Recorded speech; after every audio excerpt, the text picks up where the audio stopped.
Topic डालो आज का, isomerism.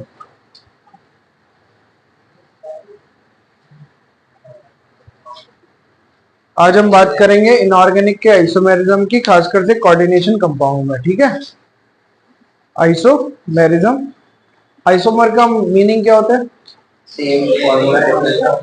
Same formula, different structure और डिफरेंट ओरिएंटेशन। ठीक है, उसको क्या बोलते हैं हम? आइसोमर्स बोलते हैं, आइसोमेरिज्म बोलते हैं। तो हम जनरली इसको क्लासिफाई करते हैं दो पार्ट में। एक होगा हमारे पास स्ट्रक्चरल और सेकंड होगा हमारे पास स्टीरियो। ठीक है, structural and stereo. Structural isomer का बेसिक मीनिंग ये है कि इसमें कनेक्शन मेटल के साथ डिफरेंट डिफरेंट एटम के हो सकते हैं।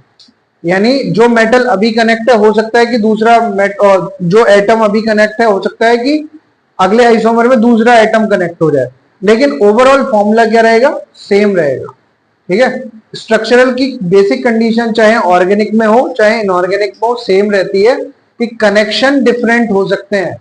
क्या डिफरेंट हो सकते हैं? कनेक्शन। लेकिन स्टीरियो में कनेक्शन सेम रहेंगे बट ओरिएंटेशन डिफरेंट रहेगा। यानी हमें लगेगा कि अबव द प्लेन है, हो सकता है अगले स्ट्रक्चर में बिलो द प्लेन आ जाए। हमें लगेगा लेफ्ट साइड में, अगले स्ट्रक्चर में हो सकता है राइट साइड में आ जाए। ठीक है, तो कनेक्शन सेम रहेगा बट ओरिएंटेशन क्या रहेगा? डिफरेंट रहेगा। उसको हम बोलेंगे स्टीरियो। और जब कनेक्शन ही डिफरेंट रहेंगे एटम्स में, तो उसको क्या बोलेंगे हम? स्ट्रक्चरल। तो कोऑर्डिनेशन में स्ट्रक्चरल में कौन कौन से आते हैं वो देख लेते हैं। सबसे पहले आएगा आयोनाइजेशन, फिर हम बात करेंगे सॉल्वेशन और हाइड्रेटेड, फिर हम बात करेंगे लिंकेज एंड फिर हम बात करेंगे कोऑर्डिनेशन की। So we have four types of structural isomers: ionization isomerism, solvation या hydration isomerism, hydrated isomerism, linkage isomerism और coordination isomerism। ठीक है, यहां पे अगर हम बात करें स्टीरियो में, तो we have two types of isomerism: geometrical and optical। Geometrical and optical. ठीक है, ज्योमेट्रिकल में आपने बहुत कॉमनली सुना होगा सिसो ट्रांस, सुना है? तो सिसो ट्रांस ज्योमेट्रिकल में आएगा, ऑप्टिकल में डी और एल आएगा। तो ये आप फटाफट से लिखो, फिर एक एक की डेफिनेशन और एग्जांपल हम लिखते हैं फटाफट से। काउंटर आयन, तो आयोनाइजेशन आइसोमेरिज्म में काउंटर आयन का बहुत बड़ा रोल है ना? उसको पहले समझ लो, फिर लिखते हैं इसको। आयोनाइजेशन, आयोनाइजेशन का मीनिंग ये है कि अगर आपने किसी भी सॉल्ट को वाटर में डाला, वाटर में ऐड किया, तो वो अपने आयंस में डिवाइड हो जाता है, कैटायन और एनायन में। तो अगर आप सेम मॉलिक्यूलर फॉर्मूले के दो अलग अलग कंपाउंड को वाटर में ऐड कर रहे हो और जो आयंस आ रहे हैं आपके पास फ्री फॉर्म में वो अलग अलग आ जाए, तो उसको हम बोलते हैं आयोनाइजेशन आइसोमर। और ये तभी पॉसिबल है जब हमारे पास काउंटर आयन डिफरेंट हो। काउंटर आयन कैसे हो? डिफरेंट हो। और काउंटर आयन ही क्या करते हैं? इस टेस्ट को शो करते हैं, आयोनाइजेशन आइसोमेरिज्म को शो करते हैं। ठीक है, फॉर एग्जांपल अगर आपके पास ईएन, जानते हो EN? EN is ethylene diamine. ठीक है, ये एक कंपाउंड है। ठीक है, PTEN ट्वाइस Cl2Br2। यहां पे अगर आपसे बोलूं काउंटर आयन, तो कौन सा काउंटर आयन है हमारे पास? पीटी काउंटर आयन है? काउंटर आयन ही नहीं पता? काउंटर आयन कौन है? जो कोऑर्डिनेशन स्फीयर के बाहर लिखा हुआ है, चाहे साइड में चाहे साइड में। तो इसके कोऑर्डिनेशन स्फीयर के बाहर कौन है? Br। और जब आप इसको वाटर में ऐड करोगे तो ये क्या करेगा? एक तो देगा PTEN twice Cl2 2 plus 2Br negative, ये आयन देगा आपको। जब आप इसको वाटर में ऐड करोगे तो आपको काउंटर आयन में क्या मिलेगा? 2Br नेगेटिव मिलेगा। ठीक है। और इसमें अगर गलती से आपने AgNO3 ऐड कर दिया तो AgNO3 क्या करेगा, Ag मतलब Br नेगेटिव से रिएक्शन करेगा और क्या बना देगा, AgBr बना देगा, येलो कलर का प्रेसिपिटेट आपको मिल जाएगा। फिर आपने क्या करा, सेम मॉलिक्यूलर फॉर्मूला है, इसके अंदर जो एनाइनिक लीगेंड है, नेगेटिव लीगेंड है, उसको बाहर के काउंटर आयन के साथ आपने क्या कर दिया, रिप्लेस कर दिया। अंदर का जो एनाइनिक लीगेंड है जिसपे नेगेटिव चार्ज है, उसको बाहर के काउंटर आयन के साथ क्या कर दिया, रिप्लेस कर दिया। जीरो वाले को हम रिप्लेस नहीं कर सकते क्योंकि जीरो वाले पे कोई चार्ज नहीं है, तो काउंटर आयन वो बन ही नहीं सकता। काउंटर आयन कौन बनेगा, या तो पॉजिटिव चार्ज हो या नेगेटिव चार्ज हो। समझ रहे हो मेरी बात। और यहाँ पे जो काउंटर आयन है वो क्या है, नेगेटिव। तो हम अंदर से वो वाला लीगेंड बाहर निकालेंगे जो कैसे चार्ज वाला है, नेगेटिव चार्ज वाला है। कैसे चार्ज वाला है, नेगेटिव चार्ज वाला। तो ये Cl2 नेगेटिव चार्ज, Cl पे नेगेटिव चार्ज होता है। बाहर कितने आयन है, 2 आयन है, अंदर भी 2 है, तो इनको आराम से रिप्लेस कर सकते हैं। कभी भी ऐसा नहीं करेंगे कि बाहर 2 है अंदर 1 है तो एक को बाहर ले गए तो अब बाहर क्या हुआ, एक ब्रोमीन और एक क्लोरीन, 2 बचे। ऐसा कभी नहीं होगा। बाहर वाला पूरा का पूरा जो काउंटर आयन वो अंदर चला जाएगा और अंदर वाला काउंटर आयन कहां जाएगा, बाहर आएगा। कंप्लीट ट्रांजिशन होगा अंदर से बाहर। तो देखो प्रोडक्ट क्या बनेगा, Pt En ट्वाइस, इसकी जगह पे Cl2 की जगह पे कौन आ गया, Br2, और Br2 की जगह पे कौन आ गया, Cl2। समझ में आया, नहीं आया। अब अगर इसको पानी में डालोगे तो क्या बनेगा बताओ, तो ये बनेगा Pt En ट्वाइस Br2, ये आ जाएगा इसके ऊपर 2+ चार्ज और 2Cl नेगेटिव आ जाएगा। ठीक है। और अब इसमें अगर आप AgNO3 ऐड करोगे तो AgCl से रिएक्शन करेगा और बनाएगा AgCl, यानी व्हाइट कलर का हमको प्रेसिपिटेट मिल जाएगा। तो पहले कौन सा मिल रहा है, येलो कलर का। अब कौन सा मिल रहा है, किसकी वजह से मिल रहा है, केवल काउंटर आयन के चेंज होने की वजह से मिल रहा है ना। तो ये काउंटर आयन चेंज हो रहा है, इसका मतलब आयोनाइजेशन में जो आयन आ रहा है वो बदल के आ रहा है। इसीलिए इन दोनों स्ट्रक्चर में आप देखोगे तो मॉलिक्यूलर फॉर्मूला तो सेम आएगा, 1pt। यहाँ पे 2En है, यहाँ पे भी 2En है, 2 क्लोरीन है, 2 क्लोरीन, 2 ब्रोमीन है, 2 ब्रोमीन है, यही तो है। मॉलिक्यूलर फॉर्मूला सेम है, बट जो काउंटर आयन है, आयोनाइजेशन वाला पार्ट है, वो क्या है, डिफरेंट है। तो ऐसे आइसोमर्स को क्या बोलते हैं हम, आयोनाइजेशन आइसोमर्स बोलते हैं। समझ में आ गई बात। तो अब इसकी डिफाइन लिख लो, फिर ये एग्जांपल लिखना। When negative ligands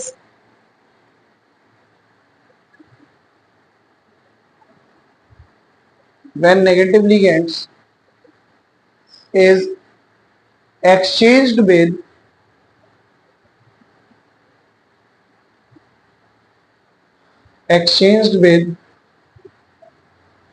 counter ion, bracket में लिखना anion, काउंटर आयन ब्रैकेट में लिखना anion, then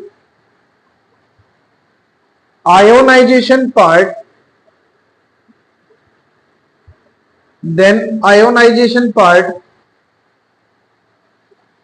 gets changed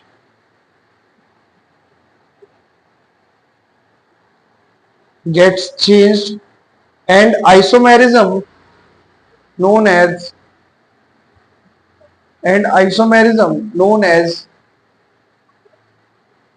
कौन सा बेटा, ionization isomer, known as ionization isomer. ठीक है, नोटेड डाउन। पॉजिटिव में मेटल होता है ना, तो मेटल जनरली आते ही नहीं है इनके रिप्लेसमेंट में। ठीक है, पता चला बाहर पोटेशियम है अंदर प्लेटिनम है, अब पोटेशियम कॉम्प्लेक्स बनाता ही नहीं है तो उसको रिप्लेस नहीं कर पाएंगे। ठीक है, एक और एग्जांपल देख लो। आपके पास CuH2O Br और बाहर हमने ले लिया आयोडीन।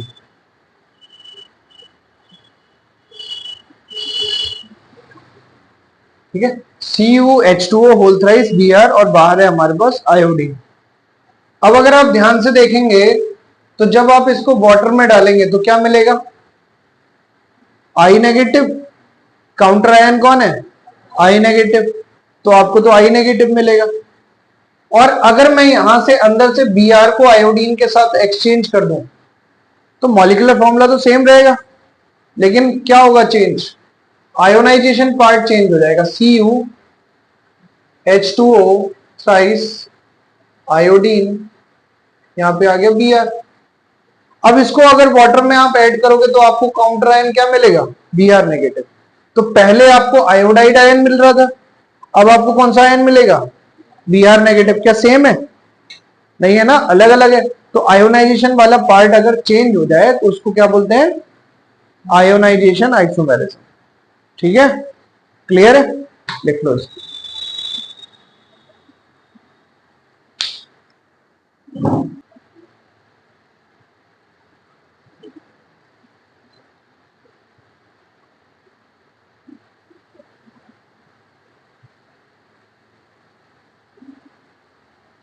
एक कंपाउंड ले लिया हमने ना, अब इसमें आपको एक सॉल्वेंट मॉलिक्यूल दिखाई दे रहा होगा जो अच्छा से सॉल्वेंट हो सकता है। वो कौन सा मॉलिक्यूल है? वाटर। Cl सॉल्वेंट हो सकता है क्या? नहीं। तो वाटर हमारा सॉल्वेंट हो सकता है। और आप इसको देख भी पा रहे होगे कि इस पे पॉजिटिव चार्ज होगा तो इधर नेगेटिव चार्ज होगा, तो ये सॉल्ट है। कैसा है ये? सॉल्ट, जिसमें पॉजिटिव और नेगेटिव दोनों पार्ट आपको दिखाई दे रहे हैं। आपको जो आयोनाइजेशन आइसोमर किया था आपने, नेगेटिव लिगेंड को एक्सचेंज किया था, आप क्या करोगे? यहां पे वाटर को एक्सचेंज करोगे 1 by 1 with the counter ion. किसके साथ? काउंटर आयन के साथ। जैसे पहले केस में आपने क्या करा कि अंदर से एक वाटर मॉलिक्यूल बाहर ले गए, तो वहां पे पहले 5 थे, अब क्या हो गए? 4 रह गए। एक क्लोरीन को बाहर से अंदर ले आए तो अंदर कितने क्लोरीन हो गए? 2 क्लोरीन हो गए। बाहर कितने क्लोरीन बचे? 2। तो अभी भी आपके पास काउंटर आयन जिंदा है, पॉजिटिव नेगेटिव। अब जो वाटर बाहर आया है वो वाटर आपको ऐसे नहीं लिखना है कि सीधे H2O लिख दिया, आप लिखोगे क्रिस्टलाइन फॉर्म में। किस फॉर्म में? क्रिस्टलाइन फॉर्म क्या होती है कि डॉट लगाते हैं फिर H2O लिखते हैं। इसको कौन सी फॉर्म बोलते हैं? Crystalline form. और क्रिस्टलाइन फॉर्म हमेशा सॉल्ट के साथ लिखी जाती है जहां पे पॉजिटिव नेगेटिव चार्ज दोनों एग्जिस्ट करें, यानी कैटायन एनायन दोनों एग्जिस्ट करें। फिर क्या करा आपने? एक और वाटर मॉलिक्यूल बाहर ले गए तो अंदर बचे 3, और बाहर से एक Cl अंदर आया तो Cl हो गया 3, बाहर एक ही Cl है तो ये हो गया 2H2O। ठीक है, ये भी सही है। फिर आपने क्या करा कि अभी एक और स्कोप दिखाई दे रहा Cl का, आपने फटाफट से फिर से किया H2O ट्वाइस Cl4, और यहां तो कुछ बचा ही नहीं, और फिर आपने इसके बाद लिख दिया 3H2O। जैसे ही आप ये लिखोगे तो ये वाला कंपाउंड क्या हो जाएगा? रॉन्ग। मैंने क्या बोला? वाटर ऑफ क्रिस्टलाइजेशन हमेशा पॉजिटिव नेगेटिव यानी सॉल्ट के साथ आता है जहां पे कैटायन या एनायन दोनों एक साथ मिलेंगे, यानी काउंटर आयन जहां पे एग्जिस्ट करेगा। क्या यहां पे काउंटर आयन है? नहीं है। तो क्या इस कॉम्प्लेक्स के ऊपर चार्ज होगा? कोई जीरो चार्ज है, तो ना तो पॉजिटिव है ना नेगेटिव है, इसका मतलब वाटर ऑफ क्रिस्टलाइजेशन एग्जिस्ट नहीं करेगा। समझ में आया? ये बात समझ में आई? तो इसके हाइड्रेशन आइसोमेरिज्म तो एक ये है, एक ये है, जहां पे आपने एक काउंटर आयन को अंदर ले गए और अंदर से वाटर मॉलिक्यूल को बाहर ले आए। इसको तो आप बोलोगे आयोनाइजेशन नहीं बोलोगे, इसको आयोनाइजेशन कब बोलते? आयोनाइजेशन तब बोलते जब अंदर से कोई दूसरा एनायन बाहर वाले काउंटर आयन को रिप्लेस कर देता। अगर आपका वाटर रिप्लेस कर रहा है तो उसको आप एनायनिक नहीं, आयोनाइजेशन नहीं बोलोगे, क्या बोलोगे? सॉल्वेशन बोलोगे। It is clear? समझ में आया? लिखो इसमें define when water ligand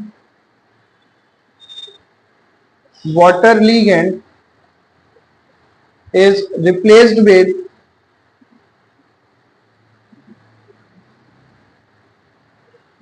counter ion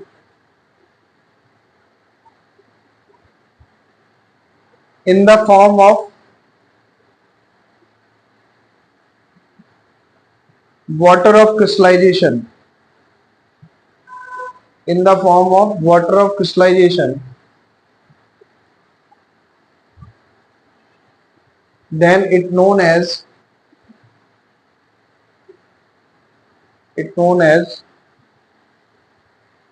solvation और hydration. सॉल्वेशन और हाइड्रेशन.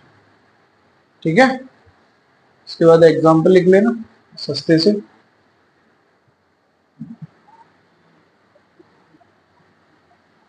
लिंकेज. आपको मैंने एम्बिडेंटेड लिगेंड बताए थे बेटा. एम्बिडेंटेड लिगेंड में मैंने आपको बोला था कि जिसके पास दो या दो से ज्यादा डोनर सेंटर हो सकते हैं, एटम हो सकते हैं, बट एट अ टाइम वो एक से ही डोनेट करेगा. ये तो बोला था. जिस भी कंपाउंड कॉम्प्लेक्स के अंदर आपको एम्बिडेंटेड लिगेंड दिखाई दे, जिस भी कॉम्प्लेक्स के अंदर आपको एम्बिडेंटेड लिगेंड दिखाई दे, आप समझ लेना उसमें लिंकेज आइसोमर प्रेजेंट होगा. कौन सा आइसोमर प्रेजेंट होगा? Linkage isomer. ठीक है, तो इसकी डिफाइन लिख लो. Linkage isomer, when ambidentate ligands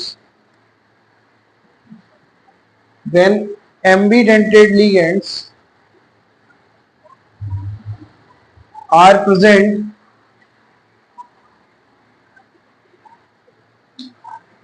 in the complex,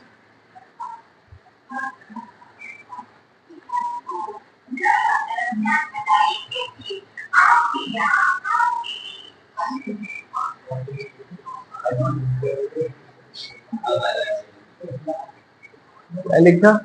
When ambidentate ligands are present in the complex, then it will show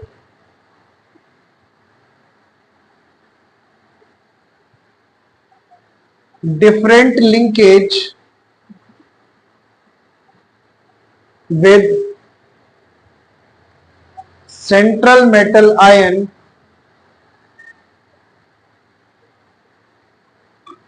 and known as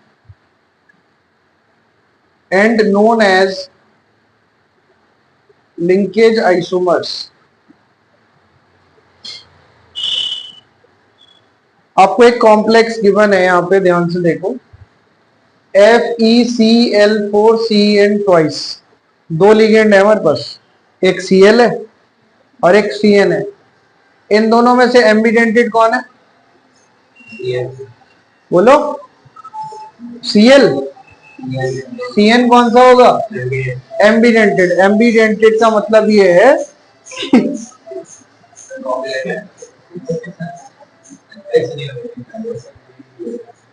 नागिन डांस तो होगा,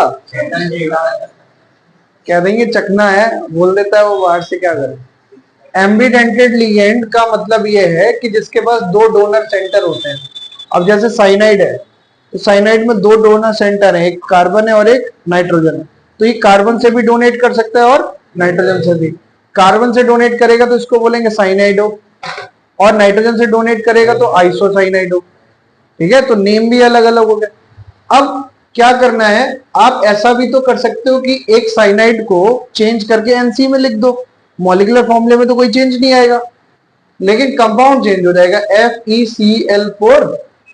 एक तो आपने Cn रहने दिया ऐसे ही, एक को चेंज कर दिया NC में. क्या मॉलिक्यूलर फॉर्मूले में कोई चेंज आया? भाई जितने कार्बन थे उतने ही कार्बन है, जितने नाइट्रोजन थे उतने नाइट्रोजन. लेकिन जब आप इसका IUPAC नेम करोगे तब चेंज आ जाएगा. इसको लिखोगे साइनाइडो, इसको लिखोगे आइसोसाइनाइडो. अभी आप एक और चेंज कर सकते हो, FeCl4. इसको भी किस में कन्वर्ट कर दो? NC में. ये हो जाएगा NC ट्वाइस, हो जाएगा.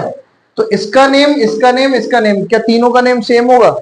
अलग अलग होगा तीनों का नेम. तो यहाँ पे आ जाएगा डाइसाइनाइडो, यहाँ पे एक साइनाइडो एक आइसोसाइनाइडो, यहाँ पे क्या आ जाएगा? डाई आइसोसाइनाइडो. समझ में आया? तो ये तीनों के तीनों का मॉलिक्यूलर फॉर्मूला तो सेम है, बट लिंकेज अलग अलग है. और अगर लिंकेज अलग अलग होगी तो ये कौन सा आइसोमेरिज्म शो करेंगे?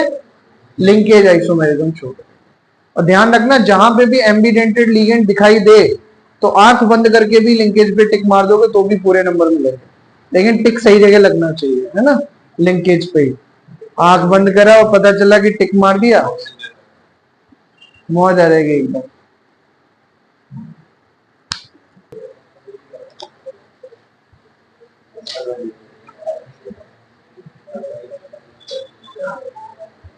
आपको मैंने नेमिंग में एक पार्ट कराया था, उसमें केटाइन भी कॉम्प्लेक्स था और एनायन भी कॉम्प्लेक्स था, कराया था ऐसा कुछ जिसमें केटाइन भी कॉम्प्लेक्स हो और एनायन भी कॉम्प्लेक्स हो, ऐसा कुछ था? ऐसा जहां पे भी आपको ऐसा कोई कॉम्प्लेक्स मिल जाए जहां पे केटाइन भी कॉम्प्लेक्स हो और एनायन कॉम्प्लेक्स हो और आपसे पूछे कि विच टाइप ऑफ आइसोमेरिज्म, तो ध्यान से याद रखना कि वहां पे कोऑर्डिनेशन आइसोमेरिज्म होगा ही होगा। अगर आपके केटायन और एनायन दोनों कॉम्प्लेक्स हैं तो आपको कौन सा आइसोमेरिज्म याद रखना है? Coordination isomerism. पहले इसकी डिफाइन लिखते हैं फिर इसको समझते हैं। When ligands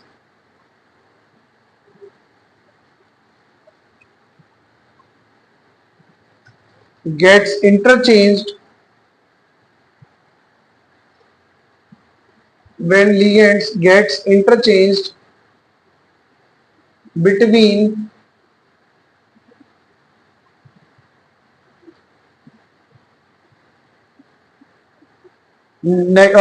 anionic and cationic complex, between anionic and cationic complex,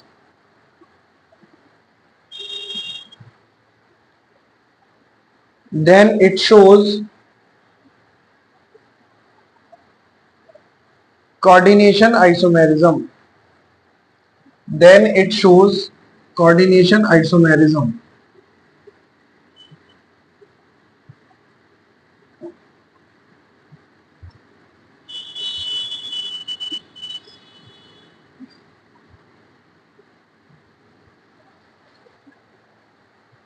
ठीक है, अब तुम देखो थोड़ा ध्यान से।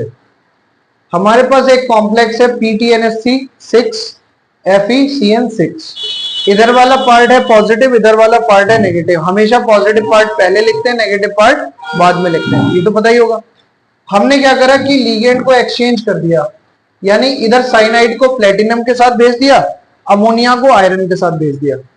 साइनाइड को किसके पास भेज दिया? प्लेटिनम के पास, और अमोनिया को आयरन के पास। लेकिन क्या होगा, जैसे ही आप इस साइनाइड को प्लेटिनम के पास भेजोगे तो ये जो पूरा कॉम्प्लेक्स है ये इस पे आ जाएगा नेगेटिव चार्ज, तो हमें मजबूरी में इसको कहां लिखना पड़ेगा? बाद में लिखना पड़ेगा।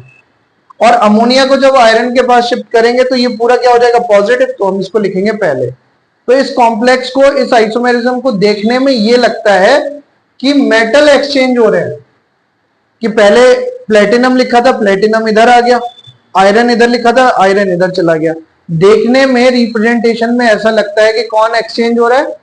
मेटल एक्सचेंज हो रहा है, बट एक्चुअली में कौन एक्सचेंज हो रहा है? लिगेंड से एक्सचेंज हो रहा है। समझ में आई बात? तो इसको हम कौन सा आइसोमेरिज्म बोलते हैं? कोऑर्डिनेशन। आपको अगर एग्जाम में समझ में ना आए तो लिगेंड या मेटल किसी के भी रेस्पेक्ट में आप ये स्टेटमेंट लिख सकते हैं, ठीक है? और आंसर सही, मतलब ये सही लिखना चाहिए। एग्जाम्पल क्या हो?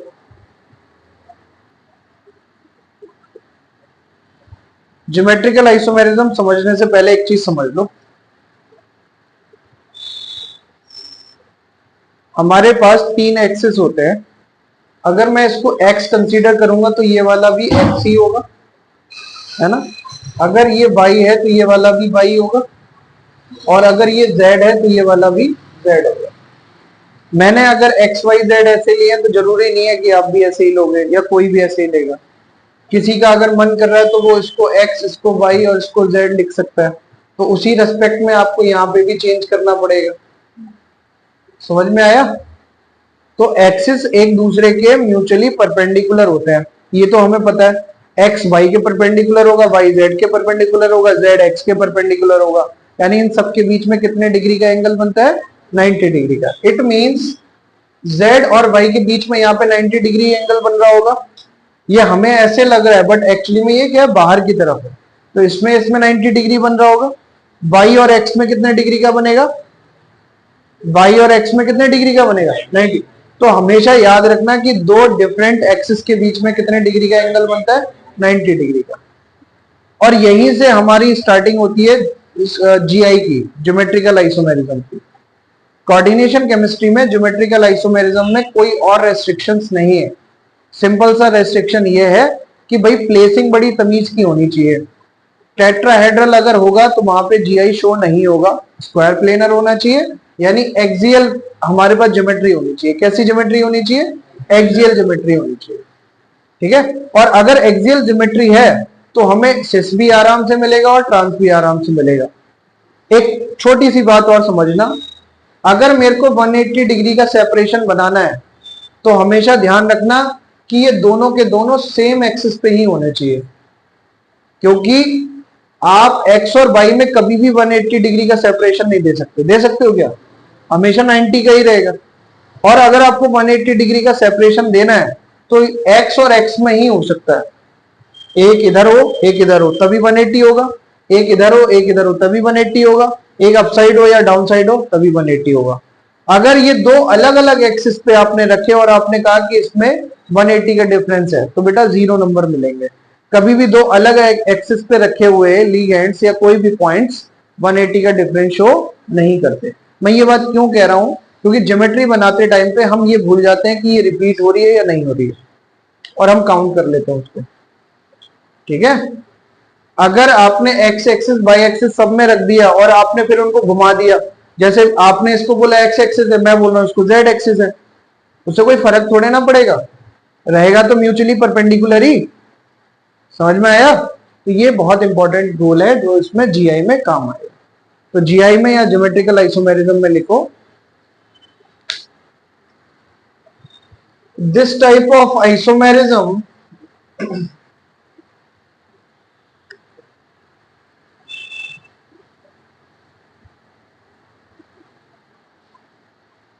can be shown by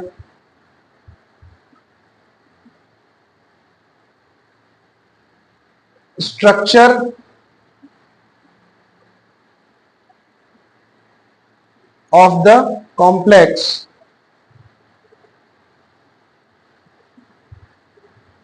and it can be observed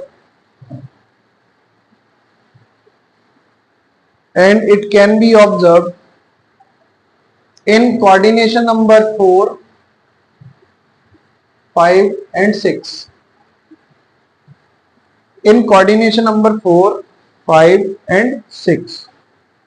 ठीक है, बट हमें जनरली किस में पढ़ना है?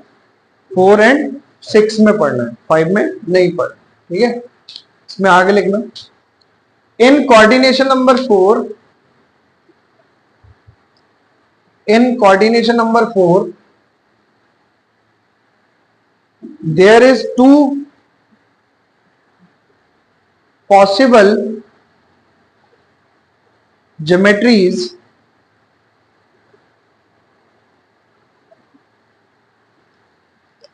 that is tetrahedral and square planar. Two possible geometries, that is tetrahedral and square planar. Only square planar can show GI. Only square planar can show GI because in tetrahedral the mutual angles